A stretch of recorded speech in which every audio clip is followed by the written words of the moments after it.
The coalition would repeal Labor's planned changes to taxes if elected, setting up a political fight on tax policy. The opposition leader Angus Taylor gave his budget in reply speech overnight, also promising to limit migration, cut welfare for non-citizens and scrap work towards net zero.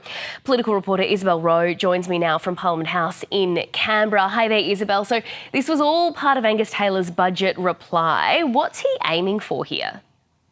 Yeah, Mel, so he is aiming to what he says will put more money back in people's pockets and overturn some of those policies that we heard Labor announce in its budget earlier this week. So we heard on Tuesday night the government is planning to cap negative gearing to new builds only and to reduce the capital gains tax discount so that people selling assets like houses and shares would end up paying a bit more tax.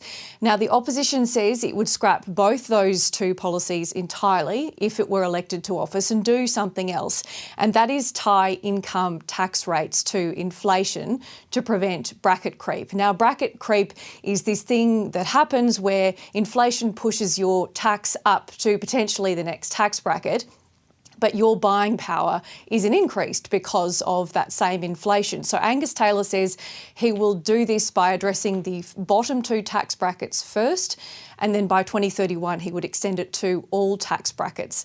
Now, this is a policy that the coalition has said will cost $22.5 billion over 4 years. It's not saying exactly where it will get that money from. In fact, Australia used to have this policy, but it was scrapped because it was so expensive. But the Nationals leader, Matt Canavan, the coalition partner, has said today that the government is spending too much money on net zero, on programs like vehicles emissions standards, on giving welfare to new migrants who are not citizens yet. And he says those are the sorts of things that the coalition would cut in order to pay for this. Of course, we had to spend more money in Canberra during COVID for JobKeeper, to keep the country moving, to bail out our airlines. But then once all that ended, this government just kept the spending really high on a whole lot of other corporate welfare, bureaucracies that can and should be scaled back so the Australian people don't have to pay so much tax. Now, on housing specifically, they've also said they would scrap the Housing Future Fund because it's not actually building any houses and instead tie housing to migration. So for every one house built in this country, they would allow in one migrant. So, Isabel, what's the response been from business groups to the coalition's plan? Well, the Business Council of Australia, which is traditionally quite supportive of coalition policies, has raised some issues with the migration plan in particular. They say we do actually need skilled migrants in particular in this country to build the houses that the coalition agrees that we do need. So there is some concerns about the rate of migration the coalition is hoping to pull back on.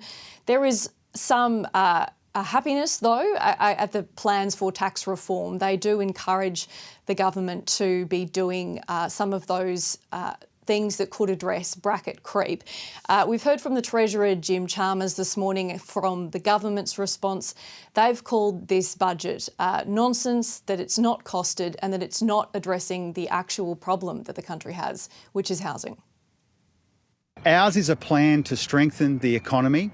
Angus Taylor's is a ploy to stave off one nation. What we saw last night from Angus Taylor was not a budget reply, it was a bin fire. It wasn't a budget reply, it was a bin fire of higher deficits, more debt, more inflation and more division.